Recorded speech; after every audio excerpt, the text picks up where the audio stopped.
this is literally the only way for me to review an episode from Total Drama Island, because I'm just gonna say right now, as much as I watched this show during my childhood, I still don't consider this one of my favorite shows. And the options I have on reviewing one episode from Total Drama Island, I really didn't have a lot of options when it comes to people's opinions on what this show did right, but at the same time, also the opposite. Mostly with the unfair eliminations, and I'm just gonna say right now that the combination of reality, drama, and cartoon logic in this, it's not really a good comparison. Even if this is 14 years old when it comes to the show, I still don't think it really aged that well when it comes to other cartoons during that time. And considering that Cartoon Network didn't make this show, that is probably saying a lot. Granted, Cartoon Network was focusing on a teen audience once we head into the 2010s decade, but at the end of the 2000s, even with this being a cartoon, the CN wheel thing just obviously made a huge turn for the worse for Cartoon Network. But putting those issues I have aside, the episode that I'm going to be reviewing is the very last episode. Really. And considering that we got Total Drama Island after this, along with more seasons, Chris just can't be able to give up on a show that he desperately wants for money and views, isn't he? Not to mention ratings. So I decided to review this episode because it's actually the episode I enjoyed the most out of all the episodes from this show. And the challenge of this episode is just a huge obstacle course, which I do like obstacle courses, but at the same time, for how this show handles those types of ideas, this obstacle course is just desperate for more ways to be going higher than necessary. I know I'm giving this episode a lot of bad press, but at the same time, for what I actually enjoy about this episode is the fact that we actually get to see who comes out on top the most. The final contestants of this show, mainly the first season, is Gwen and Owen. I do get the impression that every character, including Owen and Gwen, are stereotypical characters, but with this being the first season, I can easily tolerate it. But as for later seasons, I'm pretty sure that if I ever try to get into these types of characters again, I will probably hate this show a lot more, which is probably a good thing. Which actually explains onto why there are 2 more seasons having returning characters from the first season, which is what I'm mostly thankful for, but let me just say right now, the characters of the first season are mostly the saving grace of me enjoying Total Drama Island, because for how well these characters get along with bad development, I'm mostly ashamed on the fact that these characters didn't get much redemption, and if I name one of them, this video will be longer than it needed to be. And besides, doing a tier video on which character is superior while the other is not is probably the better choice to talk about what I feel about these characters when it comes to opinions. Owen and Gwen being the final contestants in this episode, I'm just gonna say right now, as much as the characters ended up separating with each other because it's every person for themselves, this obstacle course between Owen and Gwen is somewhat entertaining, but at the same time, you will probably think of Owen being Heather in this case, because she's the one that we were probably looking forward to when it comes to her somewhat rivalry with Gwen. For all the terrible things that Heather did in this season, and the fact that she got redemption in the third, I'm going to assume that with her being one of the losers who lost, and we only get to see Owen being the final contestant, the Triple Dog Dare You episode before this wasn't really a good episode when it comes to how the characters are eliminated. I mean, granted, it's supposed to be a long time coming for Heather to get his comeuppance, but At the same time, Triple Dog dare you, regardless of doing everything everything the episode wants in order to be disgusting and gross, while also giving karma to Heather. I'm still not into the whole idea of Owen and Gwen facing off in this episode. Let me just point out that everything that Owen went through over the entire season of this show, I can easily tell that he deserves to win after everything that you went through. Besides, Gwen, along with the other characters who ended up got eliminated by the end of this episode, they really didn't know how to handle the stress while also refusing to surrender on winning $100,000. Owen in this episode, yes, I get the impression that he's a comic relief, which results in him doing a lot of fart jokes, but on the other hand, I can easily tell onto why he managed to survive everything, because he is completely cuckoo in the head while also being a freak, unlike the other characters from this show. I mean, they're all freaks, but at the same time, not a freak level when it comes to cuckoo in the head like Owen is in this episode, and this show in general. But on the other hand, Gwen is literally the only character that I can easily relate to the most.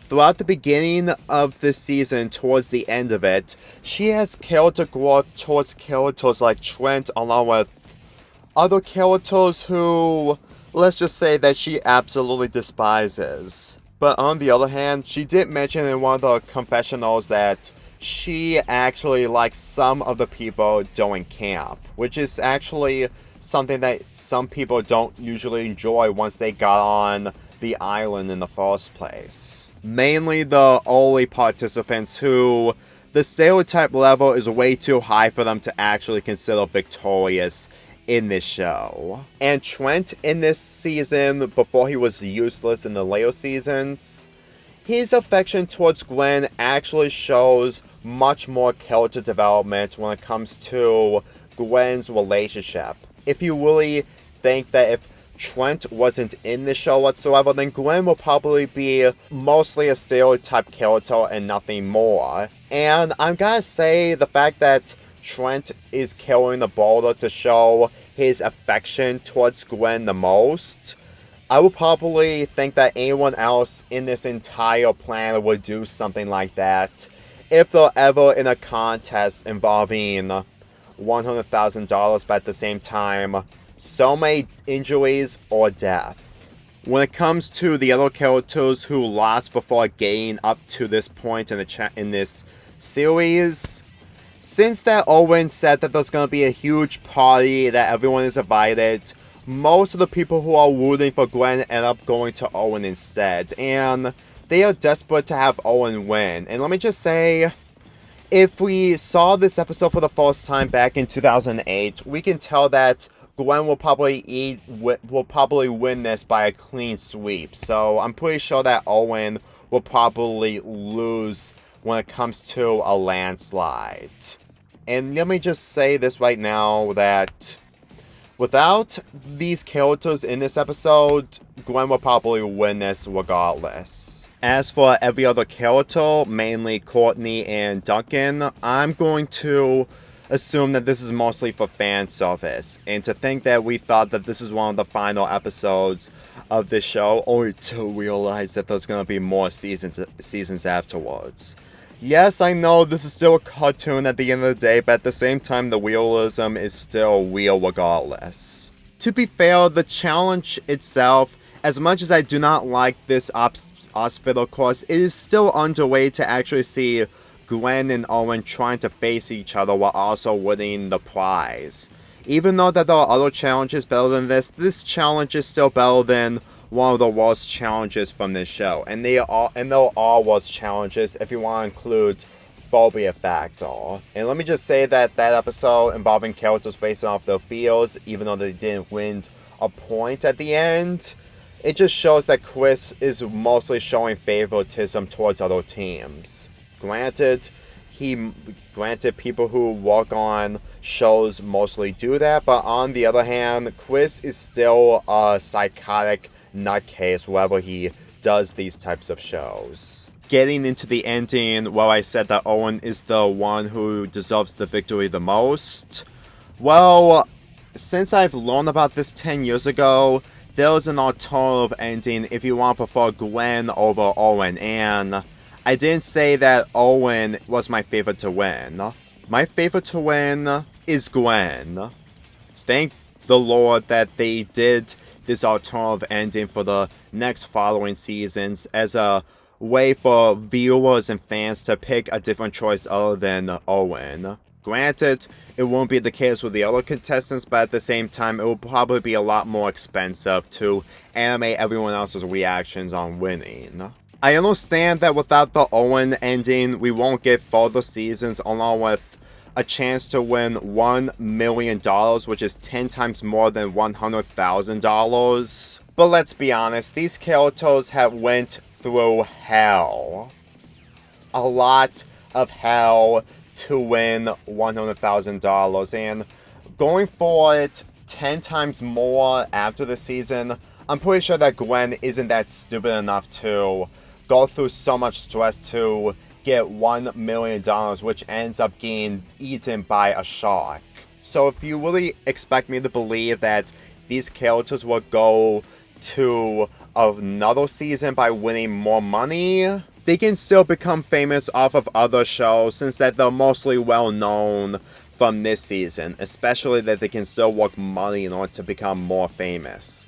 I understand that Owen's defeat is too similar to he missed the post when he was in an alliance with Duncan a few episodes prior, but on the other hand, it's really not that bad because this is Owen we're talking about, and he's so obsessed with the food that he enjoys. Besides, even if you pick this ending over the real ending, you will still get the scene where everyone throws Chris into the water after all the stress he put them through. All I can say is that it's still just results regardless, and him being thrown into the water should be his demise, other than just finding new contestants to be part of his psychotic show of more ratings and all that jazz. If there's one thing I'm gonna remember the most out of this episode, is to see these characters gone for the final time, even though that they ended up returning when it comes to the Owen ending. But let me just say this right now, the most I enjoy from Total Drama is the first season. The second season, I didn't got into it with the action gimmick, and the third season World Tour is like the closest I ever got into Total Drama again. The later seasons, despite with new characters, along with different personalities that are actually the same qualities from the first season when it comes to likability, it just wasn't really enough for me to actually be mostly invested from this show. And besides, considering that the new season of Total Drama is going to have new characters and not returning characters, along with the spin-off Total Drama Rama that is still airing around this time, it would be better off if I just don't talk about the new season because I really don't have much to talk about. I did like this show, and people have been making so many fan shows on YouTube on having different characters from different shows to be in a Total Drama setting, but on the other hand, this show isn't really something I really enjoyed. Besides, if I picked over Total Drama over a survival show that is supposed to be in reality, I'm going to assume that a survival show will probably be less interesting to watch than this. So at the end of the day, I wouldn't watch a survival show over this. But at the same time, I wouldn't watch this show anytime soon. The very last episode, really, I can give it a 6.5 out of 10. I could have picked a different episode, but on the other hand, there are other episodes that I just didn't get into when I got older and older. This show may be impressive when it comes to its fan base of how it attracts so many people during the end of the 2000s, but on the other hand, it doesn't please everyone by time, which includes myself. Let's get there!